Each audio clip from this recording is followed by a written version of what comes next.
Welcome to the new series of Drishti IAS. I am Pooja. Today, the segment is dedicated to Indo-Nepal border and Indo-Nepal border, that means Indo-Nepal relations. So this topic is of particular importance from the perspective of prelims and also GS mains paper 2. Those of you who are preparing for political science and international relations as an optional, please pay very close attention to whatever I'm going to analyze here. I won't stretch it far along, but there are certain points that we need to talk about here. And this topic is being discussed because the Prime Minister of India has visited Lumbini on the occasion of Buddha Purnima. Why is it important to visit on such a day to Lumbini? Because Lumbini is in Bihar and India is targeting to better and revise the relations that we have with Nepal right now by using our soft power, the cultural common ground. Lumbini, as you see, it lies very close to Nepal. It was where Lord Buddha, under the name of Siddhartha, was born in 563 before Christ. And this plays a huge role whenever we talk about any place which is important from the perspective of culture for India and the Nepal. This plays a huge role in that. Why? Because India and Nepal have Hindu and Buddhist relations, and this is a very deep and very emotional or emotive common ground for India and Nepal to capitalize upon. Now, Buddha Purnima as it is today, it falls in the Hindu month of Vaishak, which can fall, the Buddha Purnima can fall either in April or May. Okay, so now let's talk about Nepal sharing borders with India through how many states? Now, Nepal shares a border with India through Uttarakhand to the west. Uttar Pradesh has a long border with Nepal to the south. Also, Bihar and Sikkim. Okay, so these are the various regions. Also, West Bengal. These are the various regions that Nepal shares a border with India. Okay, so you have to remember Uttarakhand, Uttar Pradesh, Bihar, West Bengal, and Sikkim. They all have a border with Nepal. And this is the reason, first, because Nepal and Bhutan, these are the different countries that fall under the category of buffer states. With respect to China, Nepal has a lot of strategic significance for India. But are we just going to dedicate our entire focus on strategic issues? No, because nowadays we have to move beyond strategy. We have to not just look what is important from our perspective, but also from the other country's perspective. Okay, moving on, let's talk about the common grounds, the relations. First of all, Hinduism and Buddhism play a huge emotive and deep role whenever we are trying to revise our relations with Nepal. We have so many important destinations in Nepal from the perspective of Buddhism and Hinduism both. So, in order to make sure that people-to-people contact are intact, this will play a huge role. India has an open border and unhindered movement of people. Not only that, India also has close bonds through marriages and familial ties, which we definitely need to have in our basket whenever we are revising our relations with Nepal. It's also called Roti Beti Ka Rishta that we have with Nepal. And Treaty of Peace and Friendship of 1950 guides the relation between India and Nepal. So these are the important points. Not only that, many important rivers are perennial rivers which provide proper water flow from Nepal to India, such as Kali River, we have Karnali River, many rivers are there, if you can name a few. Okay, so these are the common grounds that we have to talk about. Trade and economy. From that perspective, India is Nepal's largest trade partner and largest source of foreign investment as well. Okay, so economic is, apart from the soft power, economic power also India holds a lot of goodwill when it comes to Nepal. For trade and after that connectivity, electric rail track which links Kathmandu with Raxaul is already proposed. So Raxaul in Bihar to Birganj in Nepal is already working. Now what we have proposed is we have to move forward from Birganj to Kathmandu. This is also an electric rail connectivity. So proper channelization of people and proper flow of culture can take place with the help of this connectivity. Not only that, with respect to trade and commerce also, economic ties will also be strengthened because of this. Sagarmatha and Sagar, that means Sagarmatha, that they call the Mount Everest, and Sagar, that is the Indian Ocean, are the main points of connectivity for another sorts of projects, because we not only have to see that Nepal is a landlocked country, it needs access to the Indian Ocean, for which it can have no other or better option, not other but better option than India. So from Mount Everest to Indian Ocean, Nepal sees India as a wonderful access provider. So that is also with respect to connectivity. For defense cooperation, we have the army exercise by the name of Suryakiran. This is a prelims fact. And cultural, as I already told you, the deep cultural significance of Hinduism, Buddhism. But India has also signed 3 sister city agreements for twinning the cities of Kathmandu with Varanasi. This is a preliminary fact, remember that. Lumbini with Bodh Gaya and Janakpuri with Ayodhya. Remember. So moving on, if we talk about the relations in contemporary times, since 2015, the relations between India and Nepal have seen south. It went south after 2015 because of the ultra-nationalist policy of the previous Prime Minister of Nepal. That was with respect to Nepal forming a new constitution. There were several communication gaps between India's perspective with respect to Nepal and Nepal's perspective with respect to India. And that got bitter and bitter day by day because of the intervention of China. So it was, of course, concerning the constitution of Nepal and the border dispute of India with Nepal with respect to Limpiadura, Lipu Lake and Kalapani that we will also discuss. So there were also certain trends after the earthquake. If you don't remember, there was a point of time when Nepal suffered a huge earthquake.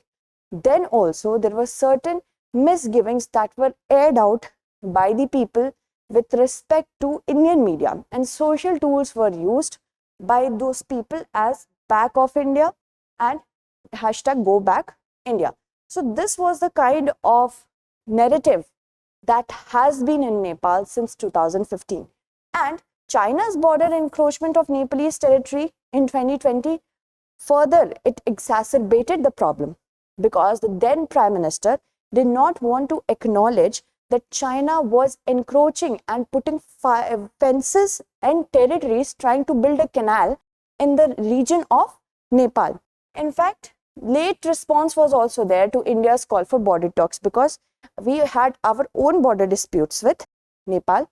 Nepal did not respond efficiently. Prime Minister Oli was too quick to refute allegations against China. He said nothing as such as encroachment is being done by China.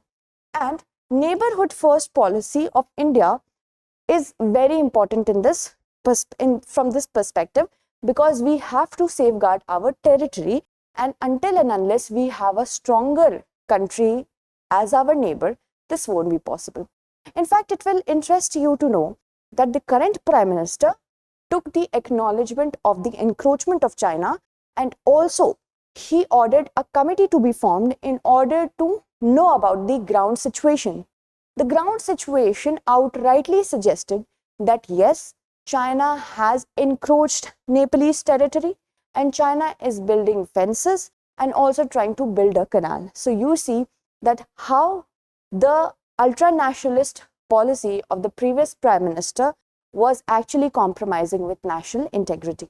Also, Indian Prime Minister, the current Prime Minister, has visited Nepal 4 times during the last tenure of 6 years. And this shows that how India is putting its neighbors first. So that is something, if we have high level visits every now and then, this shows how significant the country, what significance the country holds for India. Moving on, let's talk about the other important perspective from the prism of COVID-19 pandemic. The joint conference which was held between India and Nepal with respect to border and other disputes, that was positive in nature, and that is why after that meeting, India provided 1 million doses of Oxford AstraZeneca's Covishield vaccine to Nepal. Nepal also did not want to receive the vaccine from China because Chinese vaccines were not quality product according to Nepal. And this was the vaccine diplomacy of India. Remember that. Vaccine diplomacy. Do we have any name for this diplomacy? If you can remember, comment about it in the comment segment. Let's talk about the challenges because there are major two challenges. First, Chinese intervention. Second, border dispute. Now, China has already shown its interest in other neighboring countries, such as India's Arunachal Pradesh, which it says is an extension of Tibet, and it calls it as South Tibet. In Bhutan also, not only in Bhutan, but Nepal also. So, India wants to secure its borders by keeping countries which are neighbors as buffers, not only from our security perspective, but also their security perspective. Because if China encroaches into Nepal, it will worsen the situation in Ladakh. That is the problem. So China has gradually filled the space, whatever India left, with investment aid and loans. This is called economic infiltration. Economic infiltration. You are infiltrating a country with the help of dollars and trillions of dollars that you know that that small country cannot pay back. And when that happens, you will take the collateral, whatever collateral you are taking, in the form of land, and you will put your military over there. That's what has happened with many countries, and that what has aggravated the situation in Sri Lanka. So that is the first challenge. Nepal is a key partner for China in the Belt and Road Initiative, which was flouted in the year 2013. And China has warned Nepal to stand neutral when it comes to the relation of China with India.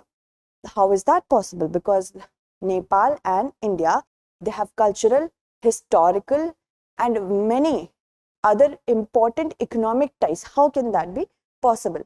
Nepal and China, they signed about the recent foreign minister's visit of China to Nepal. China and Nepal signed altogether 9 agreements during the visit of foreign minister to Nepal. But there are also other facts that are contributing with respect to Chinese and Nepalese relations are thawing. And detailed project report of the Kerong-Kathmandu railway project in 4 years has also been suggested to be drawn. That means now this is railway infiltration, connectivity infiltration of China in Nepal. And to reap the advantage of haylage cultivation, which is grass that is cut without being dried, it is stored, and it can later serve as feed and for many other reasons. For that cultivation, some Chinese company have shown interest and already invested in the production of this grass in Chitwan district, which is also produced in Nawalparasi, Gorkha and Dang districts of Nepal. So you see, this is how it works. Secondly is the border dispute. Border dispute is with respect to Limpiadhura, Kalapani and Lipu Lake. So Lipu Lake Pass already provides a very important pass for India and China. And you see that Nepal took out its map in 2019, showing these regions in its own country. And that could be a source, and that is a source of a lot of challenges for India and Nepal. So first, we need to understand what Nepal wants to say. Because of the colonial legacy that we have gotten from our British masters, this is the problem that is persisting because they differentiated the borders based on the flow of certain rivers. And whenever those rivers change course, this provides a lot of issue because sometimes this region can be on the right of the border that is shown in India. It can be left that is shown in Nepal. So this is the problem that has to be solved peaceably in a peaceful manner. And with respect to China, we see that Nepal has a huge deficit when it comes to balance of trade with China. For suppose in 2020-21, Nepal imported goods worth NPR, Nepalese rupee, 233.92 billion from China and just exported how much? Exported the amount of 1 billion only. Nepali rupees. So that is a problem, because whenever we are going to export more and import less, our markets are getting flooded with Chinese good. Our domestic manufacturers are suffering, but we are not exporting enough. We are just importing and importing. We are not exporting. We are not creating market in the other country. That means we are at a loss. That is the first thing. And when Nepal ratified the American grant assistance amounting to US dollars 500 million under the Millennium Challenge Corporation, China did not like it. China did not want Nepal to engage with America without its consent. That is also another problem. Now, with respect to border dispute, India has a border dispute with Nepal. India had a border dispute with Bangladesh, which has been resolved up to an extent. So that can play as a huge model for future border dispute and current border dispute with Nepal. And people to people engagements, because we have such a huge role of cultural ties to play here. People to people engagement, bureaucratic engagement, as well as diplomatic engagement, political interaction, that is, should play a part. Differences should not turn into disputes. That means whatever differences are there for certain areas should not overpower the other sectors of engagement. Also, we have to look beyond strategic significance. We cannot just say that, okay, this country is our strategic significant country. We have to secure this country from the perspective of our own security. No, we also, apart from that, that is a big reason. But apart from that, we also have to look towards more areas where we can cooperate so that all the wheels of our relation can flow properly. Moving on, let's talk about the question. In contemporary times, soft power has been an indispensable tool in the neighborhood first policy of India. Discuss in 250 words. That's it for today. Tomorrow we shall meet again with another segment. Until then, stay updated, and thank you so much for watching.